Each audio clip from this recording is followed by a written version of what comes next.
Hi, Deborah Hamilton and the Why Do Pets Matter podcast. Today we're talking to Dr. Jennifer Edwards. She's a leadership energy coach. And you might say, what does that mean? Oh my God, this discussion was so important about being aware of where you are, how to build boundaries, and the things that we can take responsibility for that may make our lives much more fruitful, much happier. And so I can't wait for you to hear this. Remember to like us, to give us 5 stars, to share us with people so other people can get the wonderful Why Do Pets Matter information like you do. I'd be grateful. Now let's hear what Jennifer and I talk about. Hi, I'm Deborah Hamilton. Welcome to my podcast, Why Do Pets Matter? 10 years ago, with my iPhone and a script, I recorded the first episode of the Ultimate Pet Resolution Summit, which chatted with experts about conflicts over animals. Our conversations were intimate, honest, and illustrated how disagreements over animals occur and how those disagreements can reshape people's lives and relationships. In November 2019, I started Why Do Pets Matter, a new podcast that continued these informative discussions. I'm so excited to have you here with me, continuing my exploration into a more meaningful conversation about why pets matter to all of us. My guests and I will share ideas, stories, and experiences straight from the heart, unscripted and holistic. From the bravest moments to the most brokenhearted, we will explore how to resolve disagreements over animals differently. One thing I know for sure is I want to have more meaningful conversations that will help all of us unlock that deeply felt human-animal bond that drives the emotions of conflict. Hi, everyone. Deborah Hamilton back from Hamilton Law Mediation, and this is the Why Do Pets Matter podcast. Thank you for coming. Remember to give us 5 stars and send this to your friends once you've listened to it, because it's going to be terrific. Today's podcast is with Dr. Jennifer Edwards. She's a veterinarian leader for the last 27 years. And now she has branched off to help veterinarians through her leadership skills and her energy skills make the most of their practices and their personal lives as well. So Jennifer, thank you so much for being here. Thank you for having me. I'm very excited for this conversation. I love having these conversations with these new thinkers in veterinary medicine because everyone can always learn something new. So Jennifer, what we do at the beginning before we start anything else is we ask you one question. So why do pets matter to you? I love this question, and I've put a lot of thought into it because obviously, for not just people in this profession, but much of the population in general, pets are very important. And I think a lot of us probably come up with similar answers to that, like, the love and the security and so I started to really think about like what else? And really honing in on my experience over all these years with clients and my own pets and all of it. And really, there a few things came to mind. One is, so a lot of people say pets give us unconditional love, and I'm not sure I agree with that. And the reason is because it is somewhat conditional, and as it should be, right? Pets they matter. They in and of themselves matter as beings, like for us to take care of and honor and respect. And if we don't do that, they don't necessarily love us. They might fear us instead, as they should. So I like to think of it instead as kind of like non-judgmental love. They create a space that we really do not experience anywhere else in life, even when we're alone. Sometimes that's the worst judgment, where we can truly be our authentic selves. We can express, we can cry, we can be naked, we can be going to the bathroom. Like it doesn't matter what we're doing, what we're saying, as long as we love them, as long as we are true to who we really are, which is the energy of pure love, regardless of outward behavior, then we create the space for them to express that which they truly are, which is the energy of pure love. And when that is present, and there's and inside of that, by definition, it is the antithesis of judgment. it is an experience like no other. It's an experience. I don't care the closest friend, partner, loved one. We never can experience complete lack of judgment in a space because that's not the way our brains are designed. So that experience for so many people is it matters. It matters to help them feel important, to feel loved, to feel lovable, to feel worthy, to have somebody to cry to. And again, I'm an energy coach, and so I think in that way, when people have that outlet of which to express, energy is emotions are energy, energy in motion, and when that can be expressed, it gets released, and when we stuff it down, it amplifies. And so that was one of the many things that came to mind of why pets matter. And the other thing that came, again, looking at it from an energetic perspective, is they know. We know and they know. And they really do reflect back to us who we are and how we're showing up. When we're angry, if we come in the house and we're slamming cabinets, the dog's probably going to be under the table in the living room. And when we notice that, even subconsciously, we get present to like who we're being in that moment, how we're showing up. And I think that self-reflection is important. I also think that that informs how we show up for other people and then therefore the outcomes we have in our lives.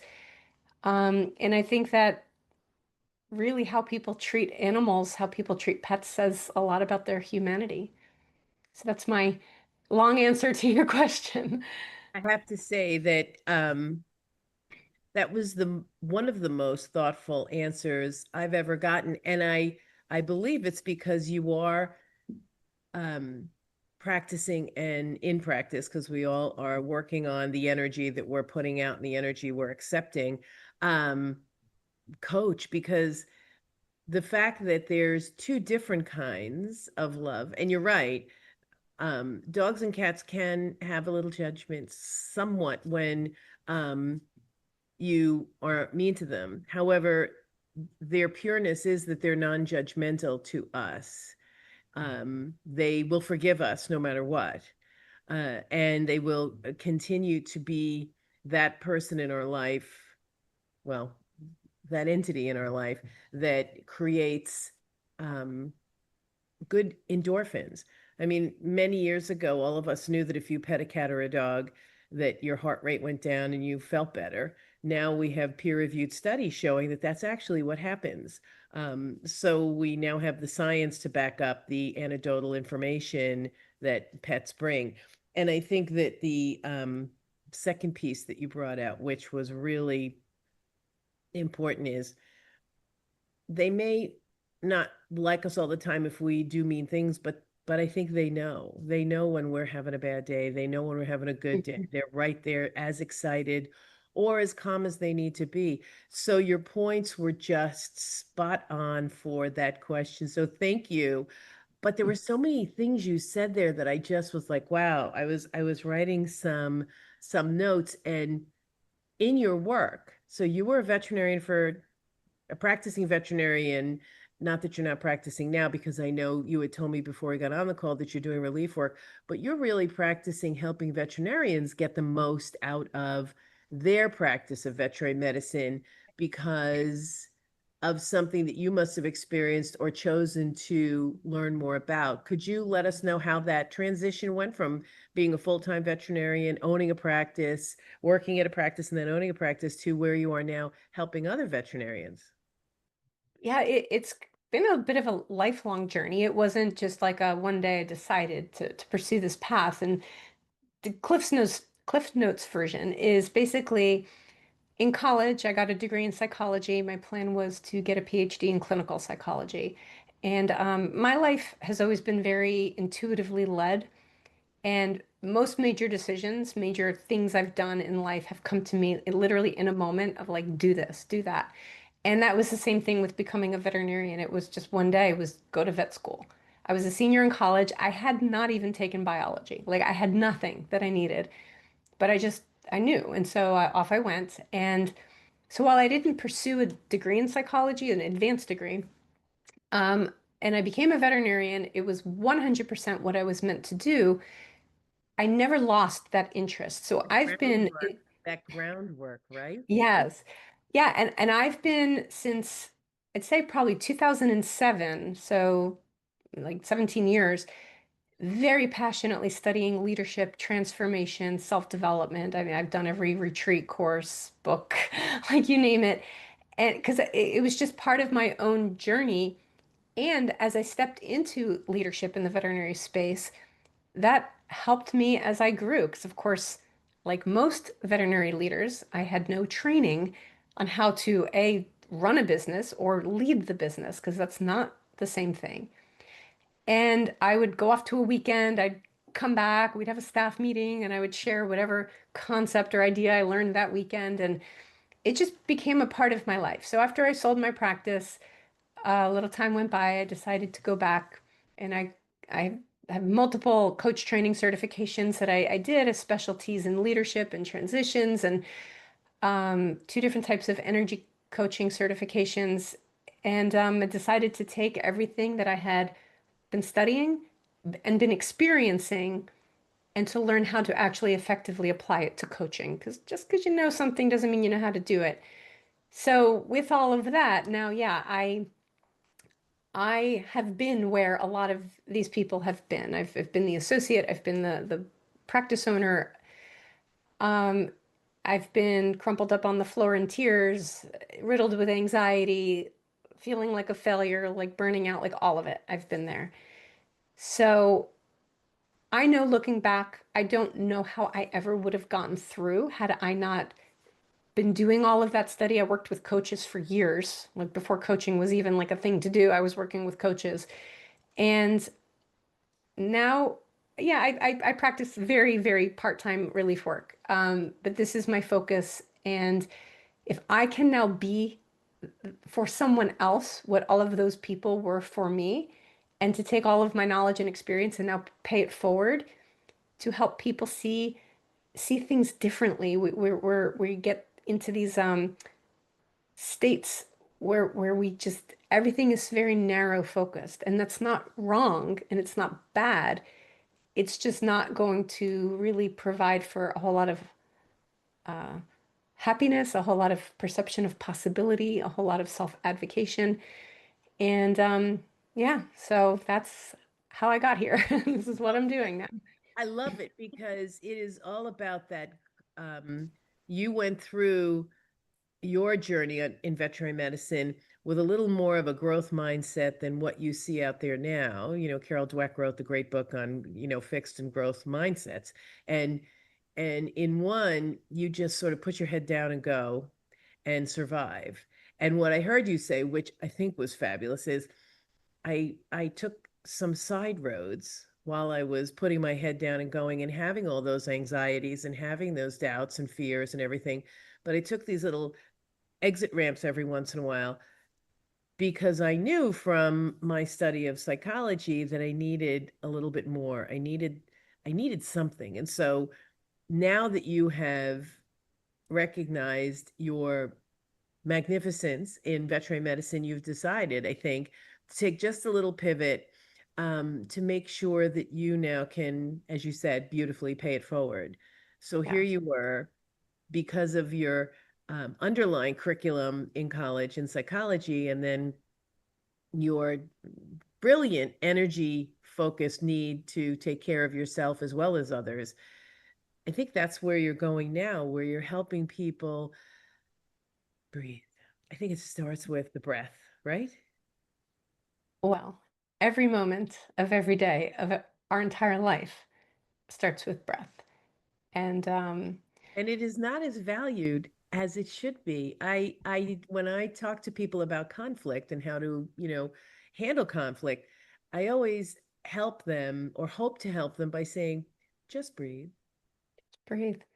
The breath is so incredibly powerful for lots of reasons. I mean, obviously, it keeps us alive. But beyond that, it's it is the one thing that is always now. There's no past, there's no future, there's no story, there's no insecurity, there's no BS, There's no my mommy didn't love me. There's no my coworker's a jerk. It's just your breath. And every moment that a person can, even for one breath, two breaths, half of a breath, just an exhale, be present and focused on that and listen, it anchors you instantly back into the present moment. And in the present moment is where all possibilities for your life, that is where your life itself exists. It Um, gives you the and ability to make that choice. yes, yeah. And if somebody asks you a question or you're in an exam room and a client says, so I want to know how you're going to fix, or well, I want to know why, blah, blah, blah," like, right? And before you respond, It's because not only acceptable and so soul filling. it is so soul filling, but it also provides a pause.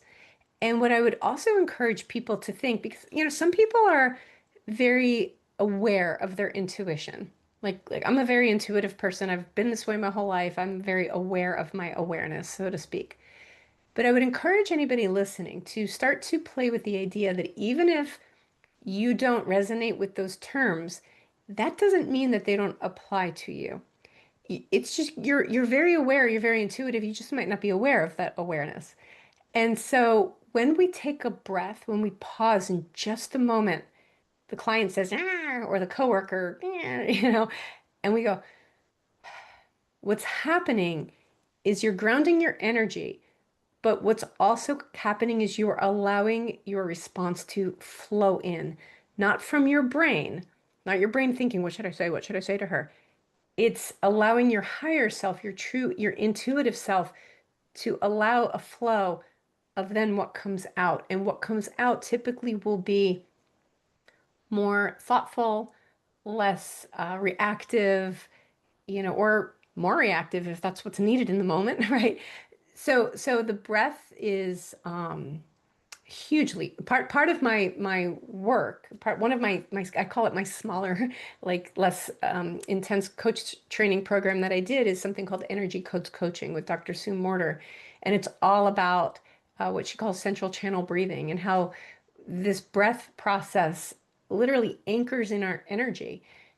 Because what happens is we spend our day, like I imagine like little fishing lines or little balls, like throw our energy out in every direction at every client, patient, my husband, my kids, the dog, blah. And then we wonder why we're feeling frazzled. We're like Completely depleted, right? completely not just depleted, but like tired, but depleted of groundedness. And so we feel a bit chaotic in our being, and we think, oh, do I have ADD? Like, and some people do. I'm not poo-pooing that, but like some people don't, but they think like I just can't focus. They physically feel anxious or tense, and it's because our energy is dispersed in every way. And so again, with breath, we can learn to bring it all back onto self. And I always say, like, throw out the line and reel it in, reel it in, reel all the little fishing lines. You reel all the energy that you've been throwing out onto everything. You bring it all back onto self, which people might think that sounds selfish, but it's the opposite. Because when we bring all our energy home, off of the kids, off of the coworkers, off of the clients, and then we sit and we're solid in our own being and we're grounded and we're present, then we are fully available for the other people in our lives. And So fully it's available to make a decision at that point, because often it's all about the other person. And if you pull those lines back in, you'll recognize that you do have control, and maybe you'll have a better vision of how you're being seen in that moment as well. exactly. So a couple of thoughts on that. So yes, like how many times have we all, like we all have experienced this, that we are in an encounter and then we leave and then we're like, oh, I can't believe I said that. Or why didn't I say that? Or I can't believe I let him get to me and I just blurted that out and I shouldn't, you know, and that's what happens when we're reactive. When you haven't rolled that fishing line in before you answer. Exactly. And with some of the other energy work that I do, we all experience I won't go into all the details, but essentially two types and seven levels of energy. And they all have different characteristics and different associated thoughts, feelings, and actions, and therefore your outcomes. And so when you said, and I completely agree with this, when you said getting to a place where you have a choice, everything that I do, everything that I view as far as transformation, creating your life, up leveling your life, enhancing your relationships, all comes down to getting to a place where you have the awareness to cultivate a choice. And when we understand our energy, not just how we're showing up, but energy in general, we can start to consciously choose, I'm heading into this meeting. This is the outcome that I want from this meeting. What is the best way for me? I didn't say best because that's a judgment. What would be the most effective way for me to show up to this meeting in order to create that outcome? If I'm all grumpy and mad because my partner at home got me all upset this morning, there's nothing wrong with that. We all have that. But is that state, is that energy going to be the best way for me to walk into a meeting with an employee or a coworker or a client? And maybe not. So maybe I postpone the meeting, or maybe I cultivate the ability to pause at the door, take a quick check, like who is the me that's showing up? Is that going to work? And actually shift that in the moment. Or even face to face in the exam room with the client in the moment. Oh my gosh, I feel myself getting so defensive. She's really pissing me off.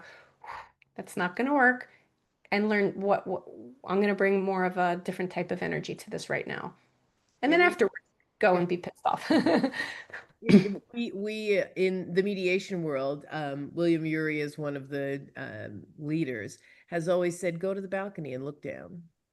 Go to the Mm, balcony and look down at what's happening and see if you can see yourself in the way you'd like to show up, or in a way that, is that really me? Am I showing up that way?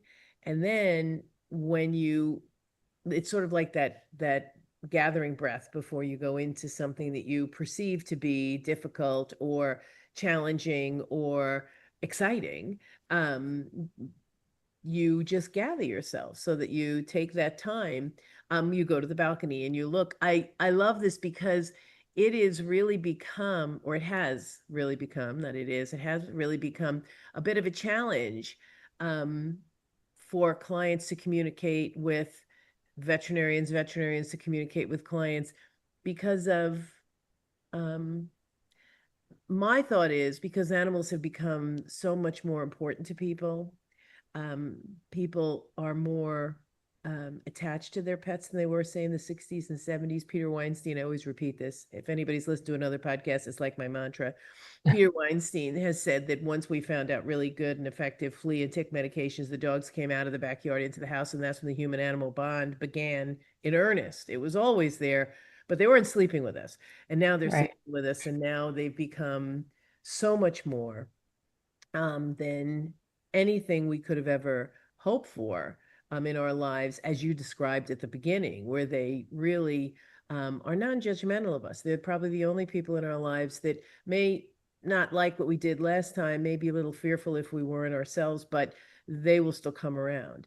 Yeah. How do we work with veterinarians in your wonderful energy? Because it's the energy they bring in the room that really Yeah. will create what comes out of the room. And if you're frazzled, if you've thrown out all your fishing lines and there's nothing left, and you find one of those clients who's also thrown out all their fishing lines, so they have like this much as well, the perfect storm. How do you help in your in your work? Because I have to say, I hate the term boundaries. You have to build boundaries. And I said it's okay to build boundaries as long as you let somebody know what those boundaries are before you need to erect them. Don't Right. erect them in the middle of a difficulty. I said, or Right. else it is just going to backfire on you in such a big way. I said, you need to be, as you said, really open and fluent about what you need to do. That's rolling all your lines back in and talking to yourself about what I need and being transparent about what I need from you as well. So I'd love to hear your thoughts on two things really, which was how to handle difficult staff or client because it's not easy. And that's not what you're taught in vet school, which is really difficult because I would say, maybe I'm just 50% of good veterinary medicine comes in communication. The other 50% is what you know, what you know. Um, but if you can't communicate it in a way that is effective for staff and client, or if when you communicate, it's not received the way you intended, not because you didn't intend it to be great, but you need, help discussing it. That, and also, I'd love to hear your take on boundaries. Lots and lots of thoughts on all of that. I know, So right? We're probably I, going to run out of time, but I'm hoping we can get some. I jotted down some notes as you were talking. So where to begin? Because yes, yes, yes, and yes. Um, let me start first with just the idea, the concept of boundaries in general. I think um, for people who have allowed themselves to be taken advantage of, who don't know how to self-advocate, who are not very well self-expressed as far as their needs, and I historically have been in that category. Um, Conflict avoiders, like that's me as well. Um, the idea of a boundary is a good first step, okay? Because at least it's something. Here's my boundary, like, my picket fence between your yard and my yard, and you're not allowed to cross that. However, when we start to put up fences and walls, it's somewhat of a defensive posture. And like I said, if that's the first step, if somebody's being attacked, their toxic environment, taken advantage of, their life isn't working, people are just pulling it every direction, sometimes a defensive posture needs to be the first thing that they do. Like, okay, you know what? You all just stop. I'm not taking this anymore. Like, that's the first step.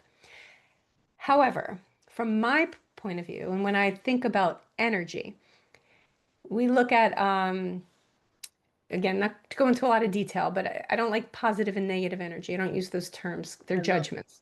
I love that. I use the terms catabolic and anabolic energy. Catabolic energy is more destructive. It's basically like anger, hostility, competition, uh, or guilt, victim, depression, those types of things. Not necessarily going to be long-term associated with very powerful outcomes. However, they do serve their purpose and they are needed. They are not wrong and bad. Boundaries to me, that idea is catabolic energy. It's defensiveness. It's maybe I'm angry now. Like, no, no, oh no, you don't. You don't get to. And for a lot of people, that moving from apathy, inactivity, quiet, victim to anger, oh no, you don't, is actually a really great first step. Like, yay. So anger can actually be looked at as like a huge step in progress. Um, However, again, long term, that's not a solution. And so the idea to me of a boundary is a lower level of energy that can be needed and helpful in the short term until a person learns, now, how do I create my life so that people are not taking advantage of me, so that I am advocating for myself, and then I don't need boundaries because it's just not a thing. They just don't get to do that anymore. Like, it's just I just that's not how I live. And so I don't need to have my defensive walls up because Mutual it's just not, respect. yeah. But that takes time. And so sometimes I think that first step can be, now that leads me to the next point that I wrote down is like how do veterinarians start to cultivate how they react, how they respond? And I guess in a bigger picture, how are they showing up? Who are they in their lives? And The don't lose your thought. I don't okay. I don't want you to think that this is just about veterinarians, because clients have to learn to do this Oh, as well. clients, This is everybody. a general thing that everybody has to do. So anybody who's listening here, please don't think that it's only Yes. veterinarians who have to fix themselves, but rather, because of my practice, it's everyone. has to listen 100%. to what Jennifer is going to say, because these ideas and thoughts that she's going to share with us so generously are going to help you figure out how to go into that not so great situation. Yeah. Sorry, go ahead. And no, and thank you for pointing that out, because I'm just so very often the No, because that's what this is about. Everybody, yeah, nobody wants to blame anybody for anything, because everybody who walks in the room has the same chance to bring the energy. I absolutely agree. And in fact, I don't just coach veterinarians. Like I actually I have a lawyer who's actually a client and a realtor. Like I coach outside of the veterinary profession as well. Good for So you. yes, And they are crazy, those lawyers, but I digress. Go ahead. well, um, no, what I say and what I speak, what I believe, what I teach is at the level that people are human beings. It has nothing to do with what you actually do. I just tend to speak a lot to veterinarians because I'm a veterinarian. You have the So, life experience that gives such credibility at that point, because it really yeah, is important. And I asked the question sort of loadedly, so I want to apologize, because I it's said okay. conflicts, but it could be conflicts with anyone that you walk into. Right. And your energy work helps people understand what they are walking in with, not necessarily Yes. to. Well, and that's really all that matters. Yep. So here's the next part of what I was going to say. For anybody listening who wants to affect a change in your life, and again, it does not matter if it's with a client, a coworker, an employer, your partner, your children, your friends, I don't care who it is. Life is interaction with other people. It needs to be, this is the part that's almost like non-negotiable. If you want to create changes in your life, it needs to be about you. It cannot be, as long as it's about the other people, we call that victim mentality. And that's not meant to be a derogatory term. It's a way of thinking. And the way you know if you were in victim mentality, and trust me, I go there too. I was actually there last night. um, is when you are shaming, blaming, or complaining. Shaming is basically like blame turned onto self. As long as anything in your life is because of him, her, circumstance, they, anybody, anything, you are giving away your power and not taking full responsibility for your life. That is required in order to start to cultivate self-awareness, start to cultivate, how am I showing up? How should I show up? Or how can I show up to have a different result? And all of this takes practice. Yeah. And it's kind of like I talk a lot with a colleague who looks a lot more of like physical and nutrition, Aaron Shaw, and he always talks about you can't start practicing your free throw on the free throw line in the championship game. You've got to practice it in the gym for months and months and months, and then when you get to the championship game and you're on the line, you've got your free throw. So in the moment when you're walking into a difficult situation is not the time to start being like, oh my God, like what did she say? How do I?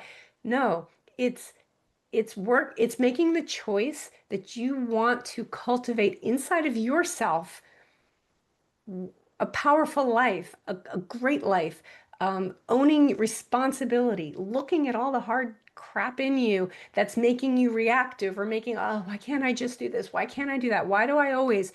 Why can't she? Did like I've been there. We've all been there. And it takes a conscious personal choice to do the work, whether it's working with a coach like me or going to retreats or reading books and all of it, or all of the above, is when you start to little by little build the muscle. Like you don't walk into a gym on day one and pick up, 50-pound dumbbells in each hand and start doing curls. Like it doesn't work. Then not only would you get hurt, you can't even pick them up. But no, you walk in and you say, okay, I think I can curl 7 pounds. Oh, now these are too light. I'm going to go to 10 pounds. And you build the muscles. Well, transformation, self-development, leadership is the same way. It's little by little understanding concepts, seeing how it applies to you, noticing things about yourself. It's all doable. It's actually all a lot easier than people think, but it has to start with the willingness and the willingness to do the work and the willingness to take responsibility. Oh, I love that.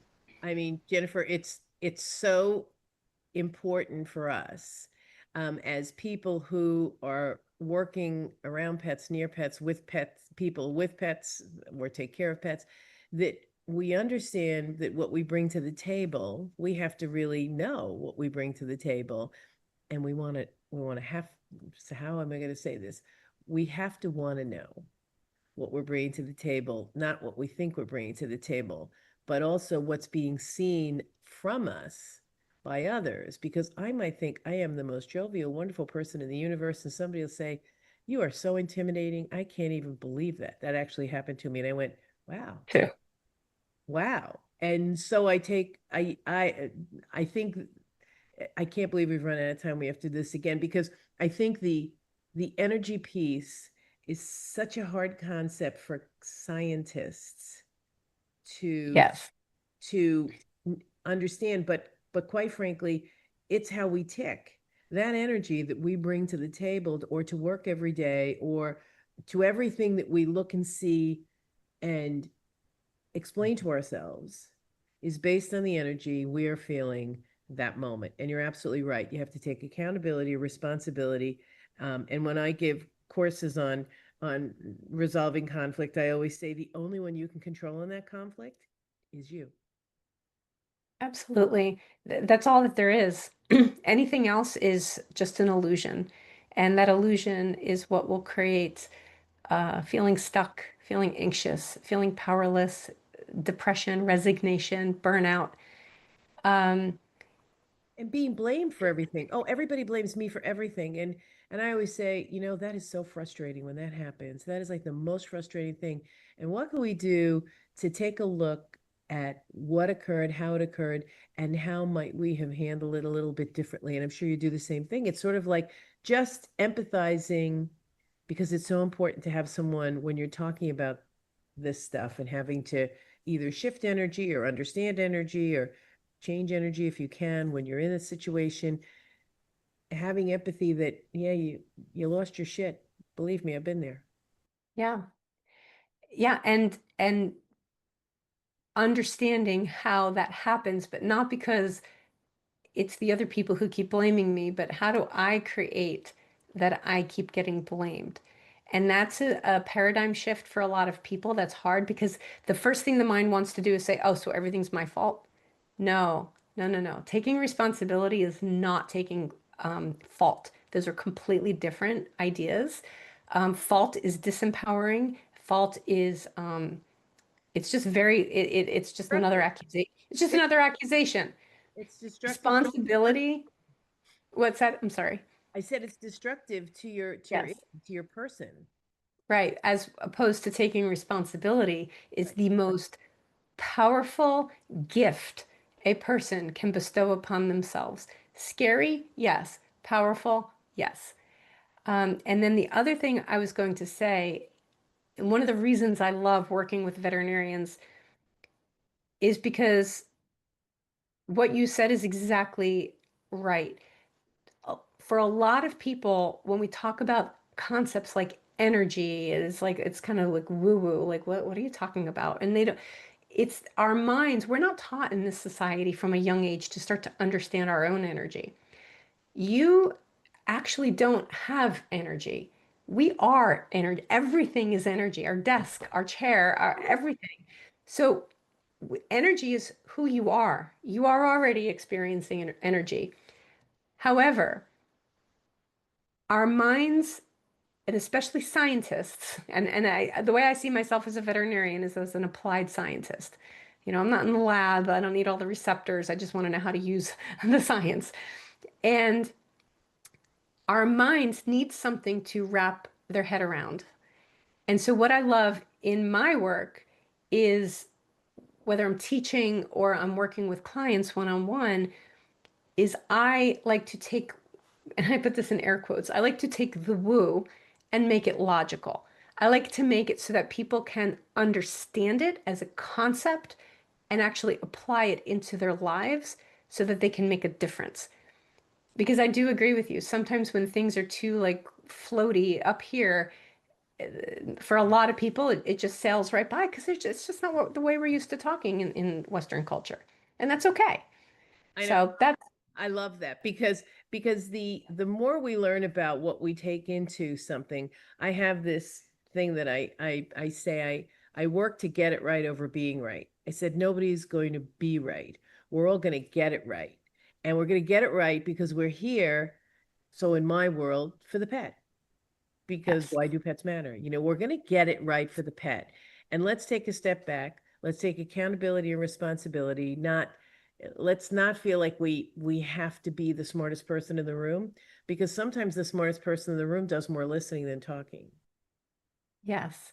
And I love that when you get it right in a situation where you're involved, like conflict, multiple people, multiple entities, if it's an animal, getting it right is where everybody wins, both parties and the pet. It's a win-win-win-win situation, which is actually, from an energetic standpoint, a much higher level of energy. When people are in the state where they need to be right, is actually a lower, less productive Yeah. level of energy. So I Oh, love that. we are going to be talking about this for a long time because Yes. I'm a big energy person. When I realized that I could control my own energy, probably about the time I got out of litigation and got into mediation, which is 12 years ago or 15 years ago, I recognized that I had to help people find the way to find the outcome they really wanted, as opposed to having someone tell them the outcome they really wanted, Mm, because you're giving away your power when you're deciding to let a judge or someone else decide for you what's wrong. You really can take a step back and, as you said, take responsibility and work together to find the best outcome. And most of the time, and I'll say this with all love and affection to all the attorneys listening, we don't do a really good job of representing our clients' interests in collaboration. We mm. have it in advocacy, and I get that because I was a lawyer and I was an advocate. However, I think that if we took a little bit more time figuring out how to be collaborative, we might be in a better place. I can't believe we are at time, because I want to talk. No. We're going to have Jennifer 2.1, 2.0, 2.0, right? Soon, I promise you, everyone, because Yeah. this energy information is so important. Jennifer, let them know how to get in touch with you, because I'd love my listeners whose interests have been piqued to find you to learn more. And of course, they'll learn more when we do another one of these. But this is such an important, much overlooked, much maybe poo-pooed part of science and life, but really so invaluable. That's why I'm so glad you're here. Yes. Well, I love being here and I definitely would love to come back. But yeah, so anybody can find me on LinkedIn, um, on Instagram, Facebook. It's at Dr. Jennifer Edwards, doctor with a DR. But my website is probably one of the best places, and that's drjenniferedwards.com, drjenniferedwards.com. And I invite everybody to download my free ebook. That's right, pops up right when you go to my website.